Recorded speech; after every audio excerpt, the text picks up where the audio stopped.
Good afternoon, everyone. A couple of things at the top, and then we'll get started. I wanted to start today by addressing the announcement by Mexican officials regarding the status of the 4 Americans attacked in Mexico. We're still working with Mexican officials to learn more and to have all Americans return to the United States. President Biden has been kept updated on this incident. Senior members of the White House have also been engaged.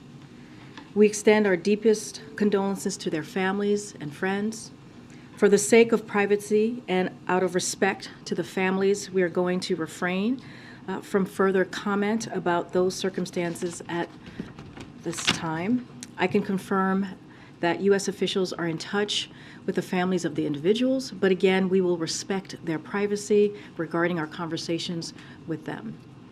We appreciate the hard work of the Justice Department and the FBI, DHS, and DEA for their swift response to this awful incident and for their continued collaboration with Mexican authorities. These U.S. agencies remain in close touch with their counterparts, and we expect that they will share more as they can. Attacks on U.S. citizens are unacceptable, no matter where or under what circumstances they happen.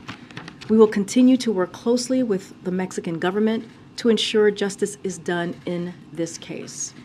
Since day one of this administration, we have been focused on disrupting transnational criminal organizations, including Mexican drug cartels and human smugglers. In the past few months, President Biden signed an executive order giving the Department of Treasury expanded authorities to penalize cartel organizations and those who control or enable them. And we have imposed powerful new sanctions against cartel organizations in recent weeks. We remain committed to applying the full weight of our efforts and resources to counter them.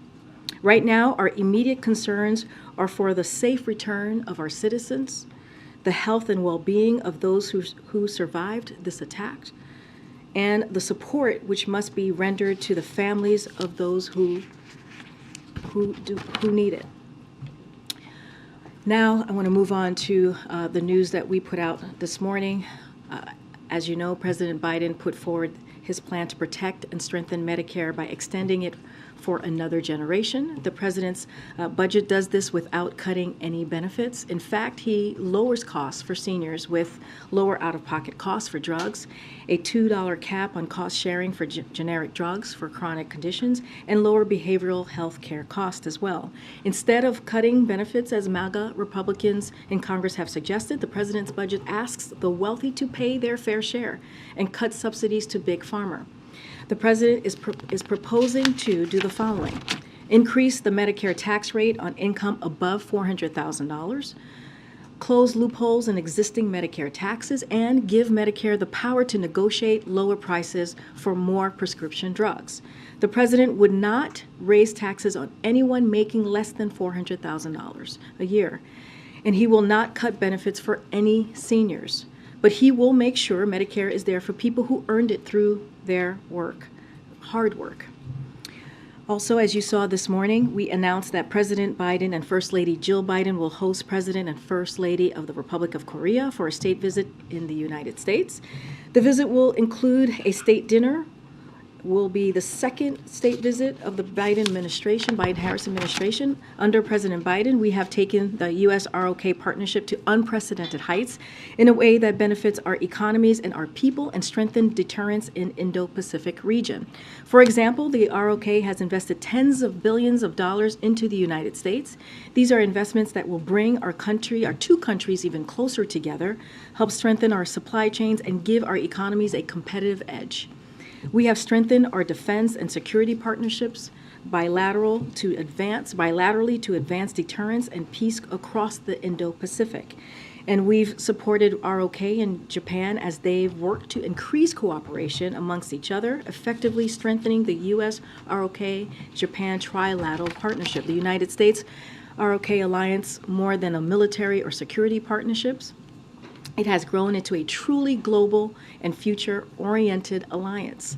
Our countries also hold strong people-to-people ties. The United States is home to a large number of Americans with Korean heritage, and our countries share many cultural interests, including in music, television, and movies.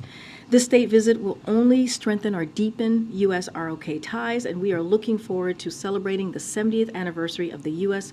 ROK Alliance here at the White House. I also wanted to say a few words on the continued attacks that we are seeing from Republican officials on women's health care, like we saw earlier today. Republican state legislators in Florida proposed today a bill that would ban abortion before many women know if they are even pregnant, virtually eliminating a woman's right to make health care decisions about her own body. This ban would prevent not just the nearly 4 million Florida women of reproductive age from accessing abortion care after 6 weeks, but would also impact the nearly 15 million women of reproductive age who live in states across the South with abortion bans and would no longer be able to rely on Florida as an option to access care. We know that these bans are already having a devastating impact on women's health. In a case filed today in Texas, we unfortunately heard devastating firsthand accounts of women's lives almost lost after they were denied the health care they needed. Horrifying details of needless pain, all because of extreme efforts by Republican officials to take away a woman's ability to make her own health care decisions. Politicians like Governor DeSantis and Abbott espouse, quote, freedom for all, unquote, while directly attacking the freedom to make one's own health care decisions. Their rhetoric doesn't come without consequences here. The stories told today in 2023 in the United States of America are shameful and completely unacceptable. Like the overwhelming majority of Americans, the president and the vice president believe women should be able to make healthcare decisions with their own doctors and families, free from political interference, period. They are committed to protecting access to reproductive care and continuing to call on Congress to restore the protections of Roe v. Wade in federal law. And finally, I want to say a few words today about the actual date of the 58th anniversary of Bloody Sunday, which is today. As you all know, the president traveled to Selma on Sunday to commemorate this important day so that history can't be erased. He talked about how the continued fight for voting rights is integral to delivering economic justice and civil rights for Black Americans across the country. And today I wanted to highlight some of the historic gains the president has made on racial equity. 2 years into this administration, the president has done the following: brought Black unemployment to near historic low, provided almost $6 billion to HBCUs, lowered prescription drugs and energy costs for seniors, nominated more Black women to federal courts than any president before him, cut Black child poverty in half, and this administration is replacing lead pipes and delivering clean water across America. There's more work to be done, and we understand, the president understands, that we need to continue fighting to finish the job. With that, Colleen, you want to kick us off? Sure, thank you. So the president said that his budget is going to extend Medicare solvency for, I think, 25 years.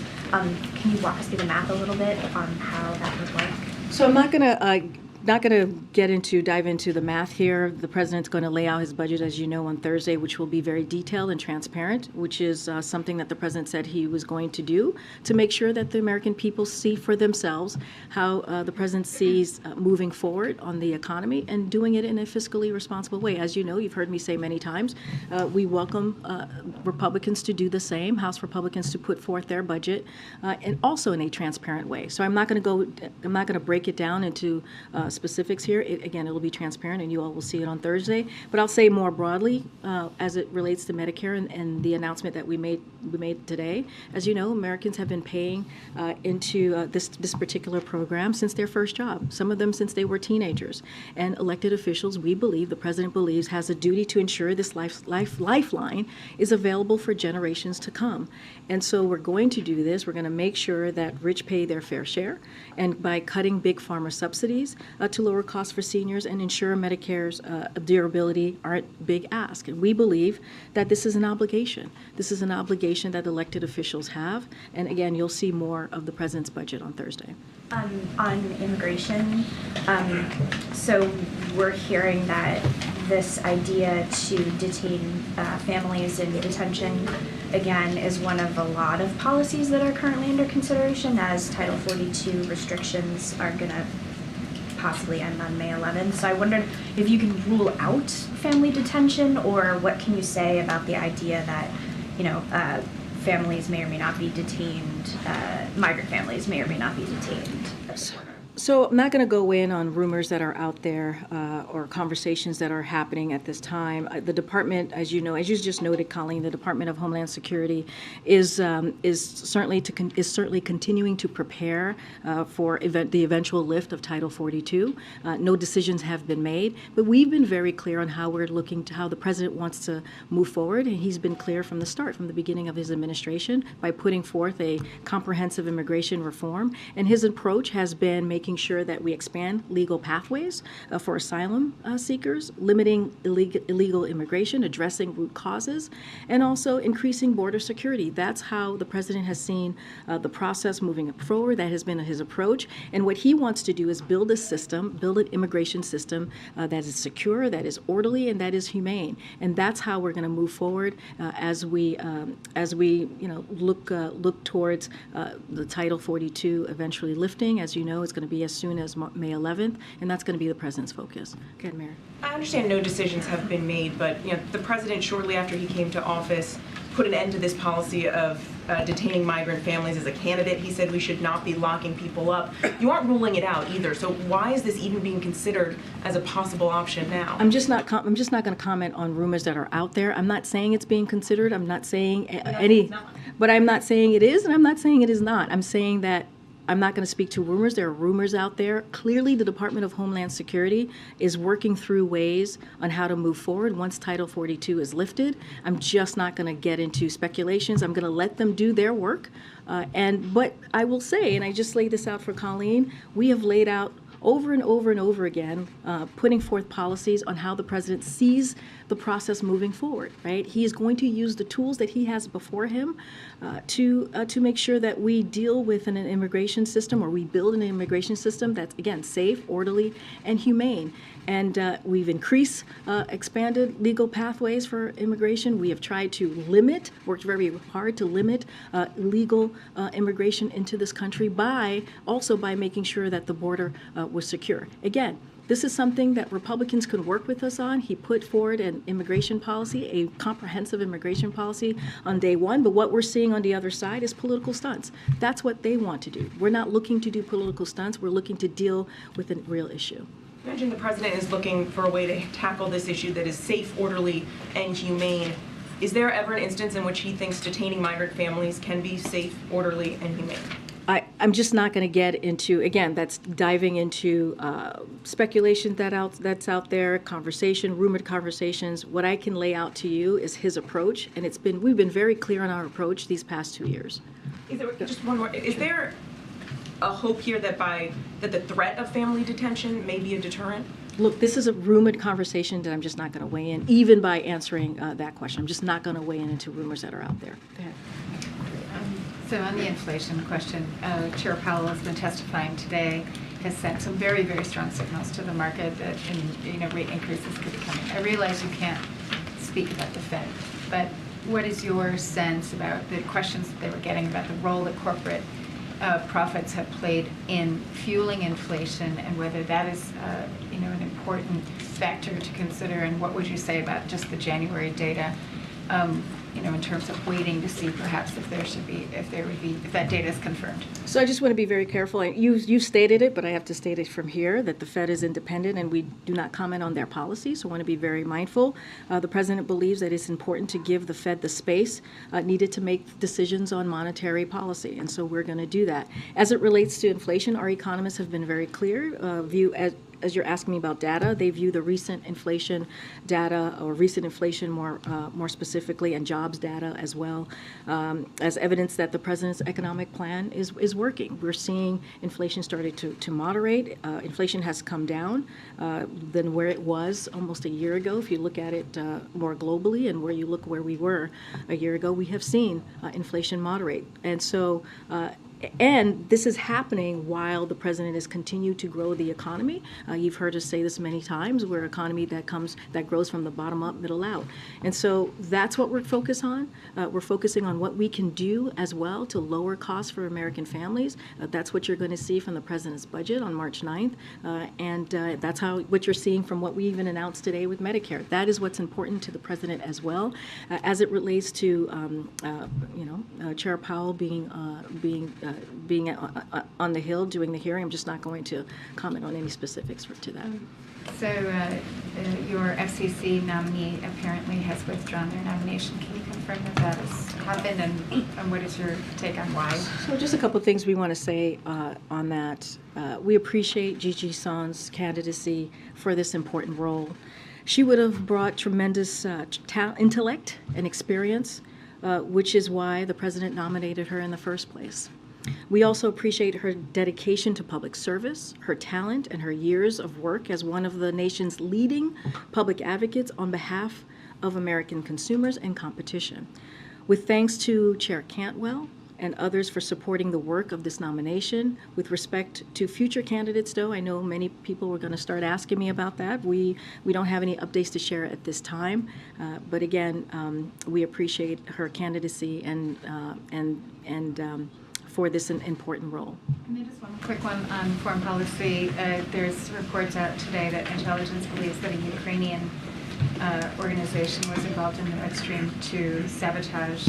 Can you tell us whether you think this was a subject that did Chancellor Scholz and President Biden discuss that when they met at the White House?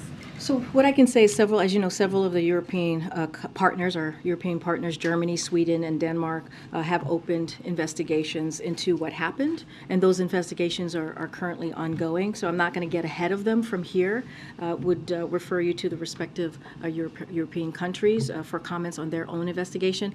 I'm just not going to go beyond the readout that we provided on Friday with the Chancellor's visit here. Just circling back to immigration quickly, there's clearly a policy process underway right now where the agencies that are lead on this are considering options based on the lifting of Title 42. I guess my question is has the president been briefed on the possibility of reinstating migrant family detention policy? I don't have any conversations to read out on the president being briefed specifically on family detention. What I can say is, again, these are rumored conversations, and as you just said, Phil, there is continued conversations, policy discussions occurring right now as we're speaking about the Department of Homeland Security, clearly, which is taking the lead on this, on how to move forward once Title 42 is lifted. We're going to let them do that process and do that work, but the president's approach, again, has been very, very clear. You've seen it over and over again. You've heard him speak about it. You've heard me speak about it. We want to make sure that we're expanding legal pathways for asylum seekers, limiting illegal immigration, addressing root causes, and increasing order and security, and border security. Pardon me. And we want to do this as we build a system. Our approach is to build a system that is safe, that is orderly, and that is humane, and that's what you're going to see from this president. And on foreign policy, comments from Chinese officials over the course of the last 48 hours, Xi Jinping talking about a comprehensive containment and suppression by the West led by the U.S. The foreign minister with very direct comments today, warning of potential conflict and confrontation if the U.S. continues on the, quote, wrong path. I'm wondering what your national security team, what the president views as the intent of the very direct comments from these officials. So I can't speak to the intent from Chinese official. What I can speak to is how we're approaching this. The president's approach to China has not changed.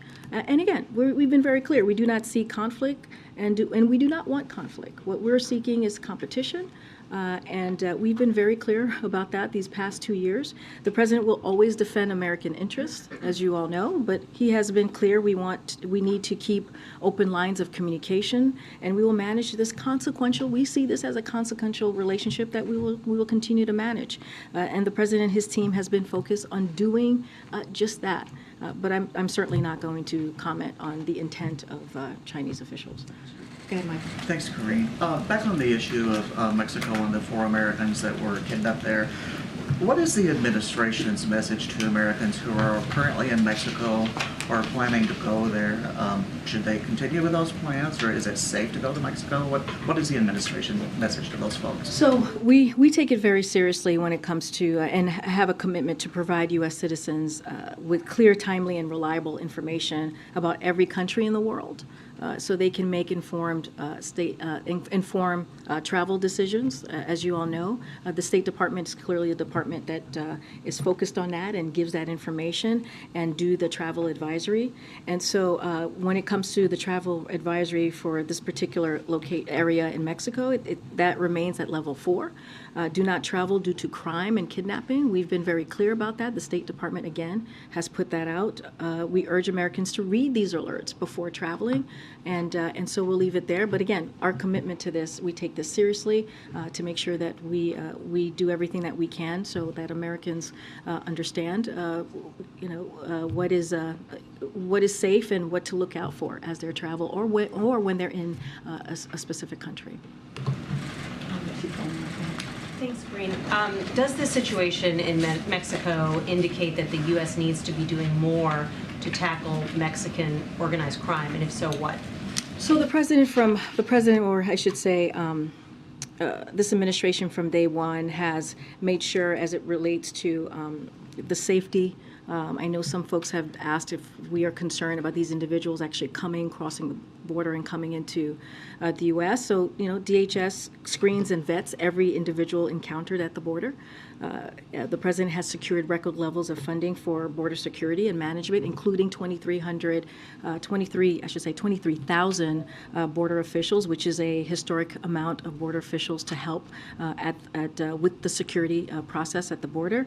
And we have stepped up coordination with government of Mexico to ensure security along our shared border. As you know, the president was recently in Mexico City. He met with AMLO to talk. That was one of the conversations that were had. That was part of the agenda, and so we're going to continue to do those coordination, and we're going to continue to do everything that we can to secure the border. These individuals were reportedly going across the border to Mexico for medical care. There are a lot of Americans who cross the southern border for medical care or for prescription drugs. What is the advice to those individuals? Should they avoid doing that? So I'm not going to speak specifically to. I know it's ongoing. I know there's a lot of comments out there as to what these 4 individuals were going to do. So I would say the federal law enforcement has been in touch, has been, leading this investigation, clearly in touch with family members.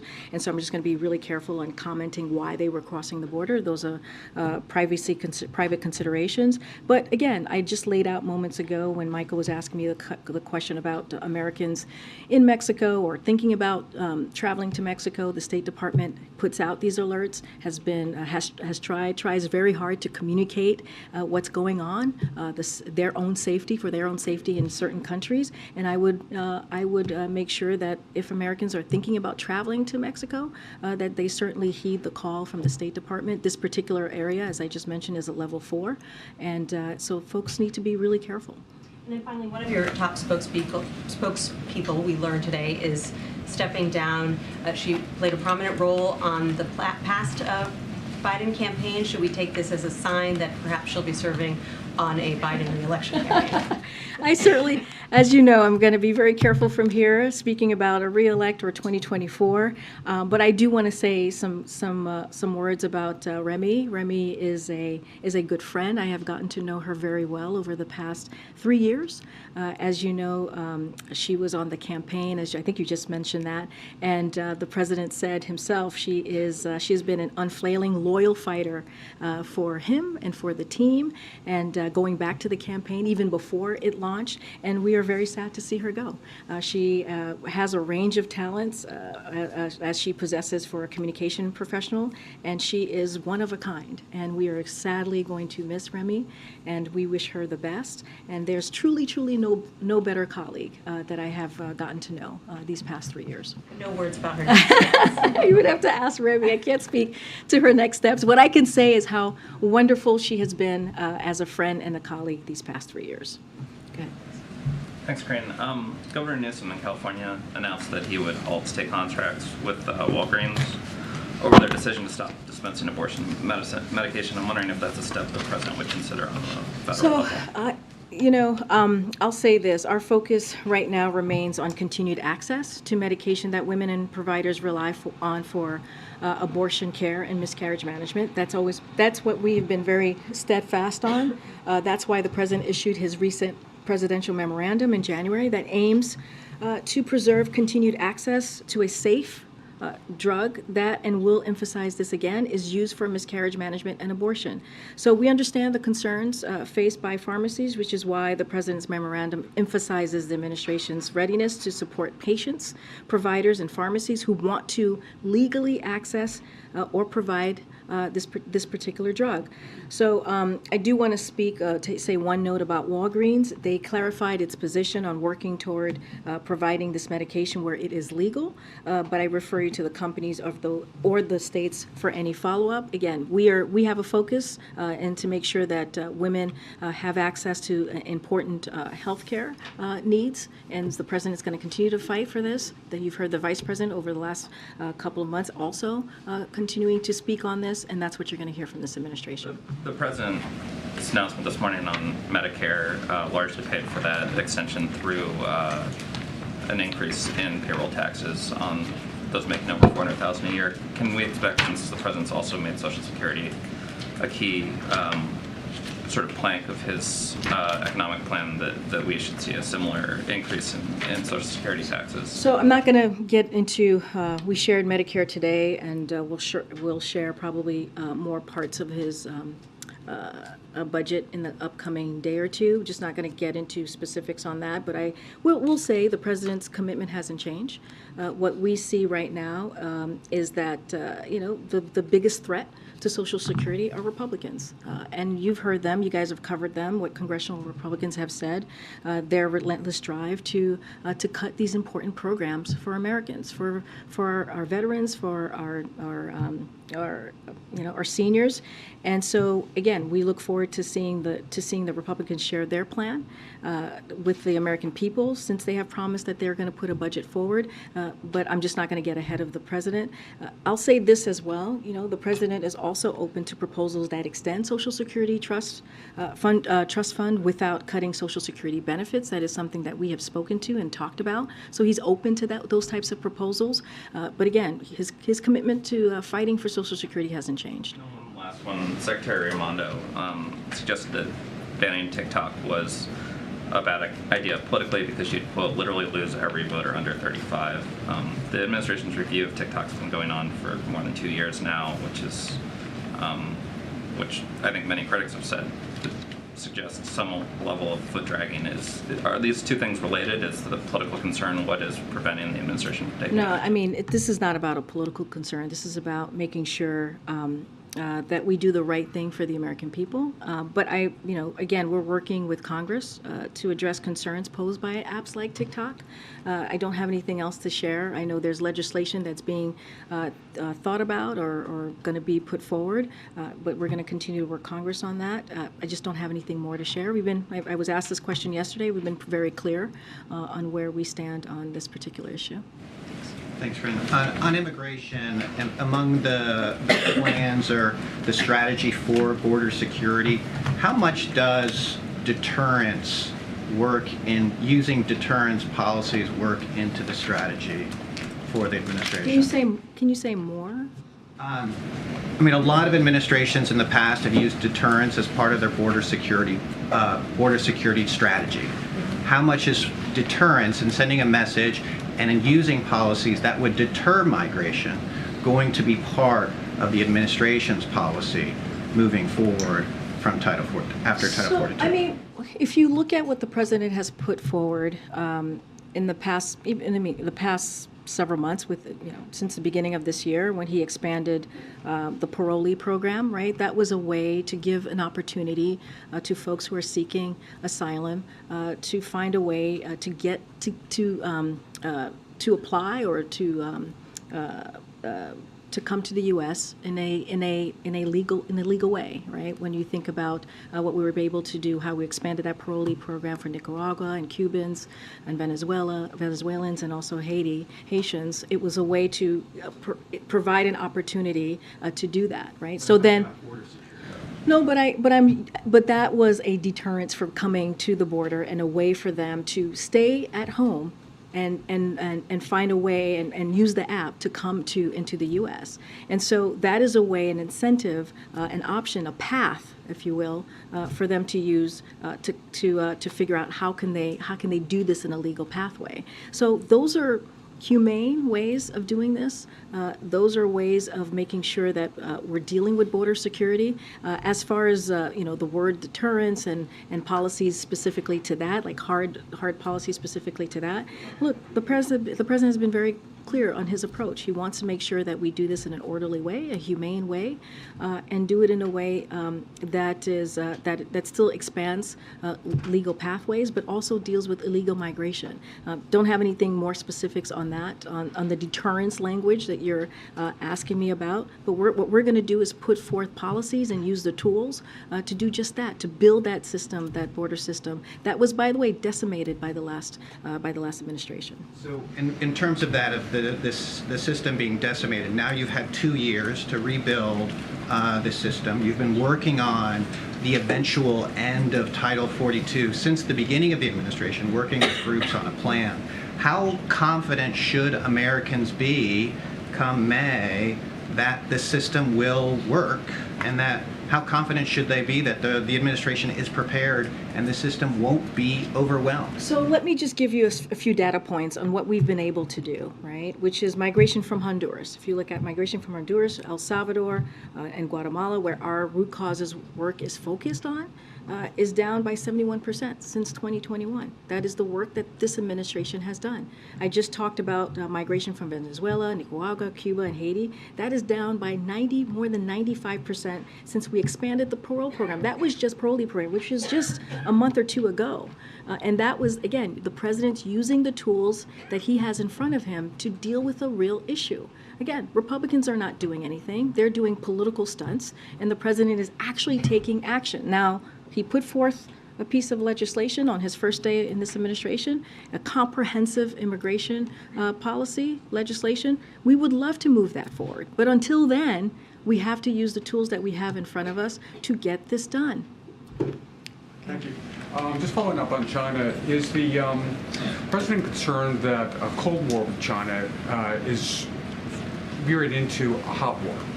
So the president actually was asked this recently, and I'll let his words stand. I think he was asked this about a week or two ago, so won't get ahead of the president or won't say more than what the president has stated. Look, we have been very clear on our approach. It's not change. We want an approach of competition, not conflict. And we believe we are more prepared to outcompete China and protect our national security.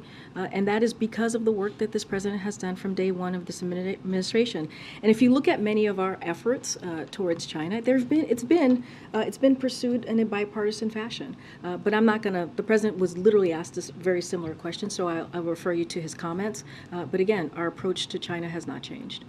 Okay, Peter. Thanks, Karine. So cartels kill Americans on this side of the border with drugs, and now they're killing Americans on the other side of the border with guns. Why is President Biden so comfortable with cartels operating so close to the U.S.? Well, let's be very clear. Let me take on the drug part here, because since you brought this up.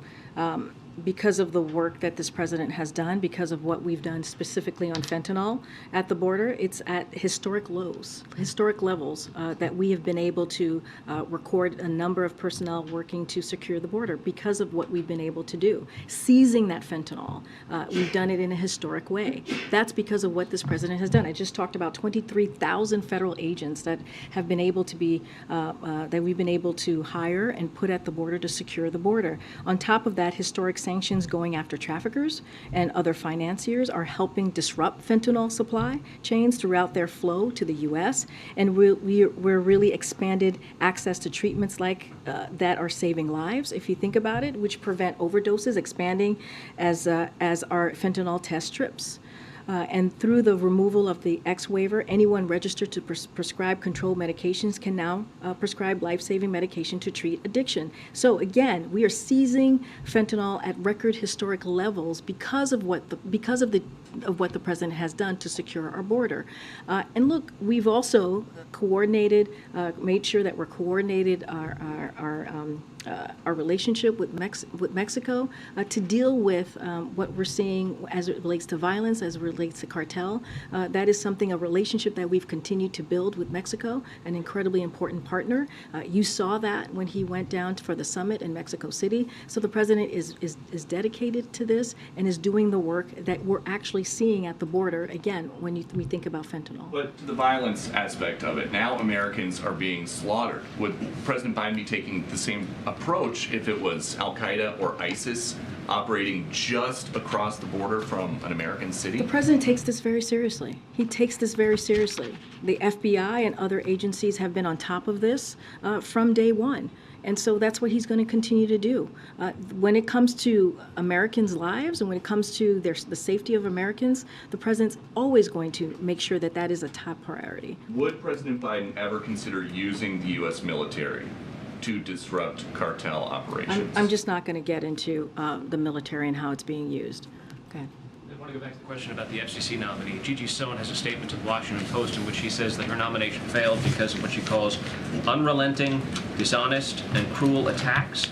She calls it a sad day for our country, when in our democracy, when dominant industries with assistance from unlimited dark money get to choose. She has tremendous intellect and experience, and we thought, and we, believed that she would be a great candidate and would have been an excellent political official in this role.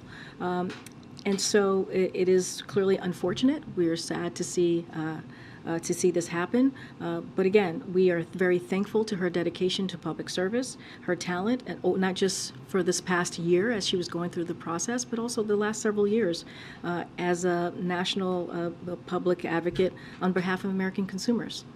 Let me ask you one more question.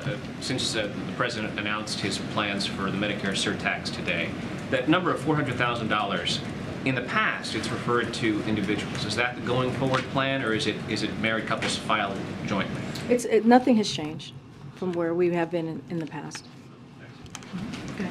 Just another follow-up on immigration, not asking about the detaining migrant families at all or any rumors around that, but just given what we've seen from the White House in recent months, including the new asylum rule, is this basically an acknowledgement that without legislation from Congress, the policies that the president previously opposed, he now thinks are necessary in conjunction with some of those legal pathways that you mentioned? So let me there's a couple of things that I want to say about that. A lot of people have compared what the president is doing as either extending what Trump did or being very Trump-like, and I just want to make sure that that is not what is happening here. What we saw in this last administration, the administration before us, was a gutting of the immigration system. That is what they led with, and that's what they did. And a couple of things that we had to fix in this administration these last 2 years.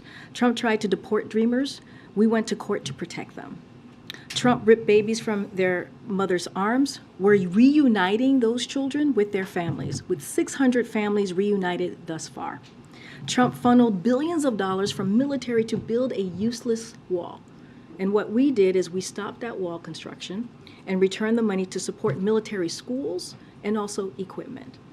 Trump banned asylum, forcing more people to try to enter unlawfully. We've expanded legal pathways for immigration, and unlawful migration is down. I just gave 2 pieces of data to show that. Trump tore down America's refugee system, and what we are doing, we're rebuilding it and have a set of goal of resettling up to 125,000 refugees this year alone. Trump cut off critical assistance to stabilize the Western Hemisphere. And we restarted that assistance to help address the root causes like economic collapse that are driving people to flee. Migration, again, and I mentioned this stat already, migration from countries where we're seeing root causes, where there are root causes work, is focused down by 71% since last year. So that is what we have been able to do in this past 2 years, and how we have been able to try to fix something that the last administration has decimated. Given the pieces that are still in use or have been revived, is that sort of an acknowledgement that they are now necessary or deemed necessary? No, absolutely not. No, absolutely not. From day one, the president has put forth a bill that would expand legal pathways for immigration, increase border security, making sure that we limit illegal immigration. The president is using the tools that are before him to try to deal with an issue that we're seeing here. We have said over and over again, if Republicans in Congress would come and work with us to deal with this issue, we can get it done. We can get it fixed instead of the political stunts that they're doing. Okay, go ahead, Nadia. Thank you, Karine. 2 questions on foreign policy. In addition to poisoning schoolgirls in Iran, now it's been reported that there's secretive detention sites. The Senate Foreign Relations Committee has asked for investigation by the UN and accountability. What does accountability look like from the White House? Let me just first say we've seen these disturbing reports, deeply disturbing reports, that we've seen from one of your colleagues here's network. And so what we want to say from here is that we welcome the call from our Senate colleagues for the UN's independent international fact-finding mission on Iran to investigate. Unfortunately, the Iranian regime has a long history of engaging in such practices to stifle dissent and exert control. The cruel, violent suppression of peaceful protest and abuse of protesters that CNN reported shows that Iran's leadership fears its own people. The eyes of the world are on Iran. The human rights abuses inflicted by its government must not go without consequences. The hundreds of protesters already killed at the hands of Iranian state authorities deserve, and their families should see this as well, is justice. The torture and mistreatment of political prisoners must cease. The United States is standing with our partners and allies around the world, and will continue to pursue accountability for anyone involved in these abuses. And second, you released a readout of the president's call with the Sultan of Oman. In the last paragraph, he said that he welcomed the historical role, inverted commas, of Omanis in securing the release of American hostages in Iran. Does he refer to the previous mediation, or are we talking about fresh push to release the current hostages now? I don't have anything to share about that. Anytime, as you know, there are American hostages held, we're always very careful on speaking to the process. We want to be mindful for security reasons, so I'm not going to go beyond what the president laid out and what we laid out in the readout on this call today. Thank you, Karine. Does the administration feel the Mexican government is doing enough to combat violence in its own country, as well as Americans who are visiting? What I can say is that we are working closely with the Mexican government. As you've seen, we've announced coordination that we have with the Mexican government as it relates to the violence and cartel. We've announced that already. You've seen the president, both presidents, President AMLO and President Biden, speak to this very recently in Mexico City. Don't have anything else to share, and so I'll just leave it there. Will the administration support designating cartels as terrorist organizations, as some senators? I just don't have any. I don't have any policy or announcements to make from here. Okay. Thanks, Karine. Last night, Tucker Carlson cherry-picked video surveillance from the January 6th insurrection, severely downplaying the events of that day. He said the mob was orderly and meek, and that they were tourists instead of insurrectionists. What's your response to Carlson and to Speaker Kevin McCarthy, who granted him access to that video? Anybody who watched that video would strongly disagree. Anybody who watched that video with their own eyes in a real way and saw what happened on that day would disagree with what was just stated. The president has been very clear. January 6th was the worst attack on our democracy since the Civil War, and we should be focused on making sure that never happens again. And so we are certainly, we agree. I know Minority Leader and Senator Schumer have already said this, and would hope that keeping the Capitol and Congress safe and secure remains congressional leaders' #1 goal, and that should be our focus, and that should be what should be considered here. Again, it was one of the darkest days of our democracy, and all you have to do is watch those videos and see how horrific it was, see how sad it was, see an attack on the Capitol, which should not be happening in 2020. And we got to get down to the bottom of what happened. Again, it was an attack on our democracy. And I'll just leave it there. So is Speaker McCarthy irresponsible? I answered your question. I answered your question. Oh, go ahead. Thanks, Karine. So with the more direct language, I'm asking about China, with the more direct language from the Chinese president and the foreign minister, is there concern that the administration line that they want competition over conflict is seen as weakness by the Chinese? I'm not sure how it's seen as weakness when we are more prepared to outcompete China and protect the national security under this president and because of the work that he's done. Well, I'm going to keep going. I've answered this question multiple times. Go ahead. Thank you. Okay, go ahead. Thanks, Karine. On the White House considering reinstating the family detention, advocates are already calling it shameful. Democrats on the Hill have called it unacceptable, and a number of Democrats and immigrant advocates are calling for the White House to publicly deny those reports. What's your response to that? My response is these are rumored conversations that I'm just not going to speak to. We've laid out very clearly over the past several months, over the last 2 years, how our approach to dealing with immigration. Again, we've been very clear. We're expanding legal pathways for asylum seekers, limiting illegal migration, addressing root causes, and increasing border security. That's our approach, and we want to make sure that we're building a immigration system that is orderly, that is safe and humane. That is what the president has been doing, and that's what he's going to continue to do. I'm certainly not going to, again, weigh in on any rumored conversations from here. I'll be back tomorrow, guys. I'll see you tomorrow.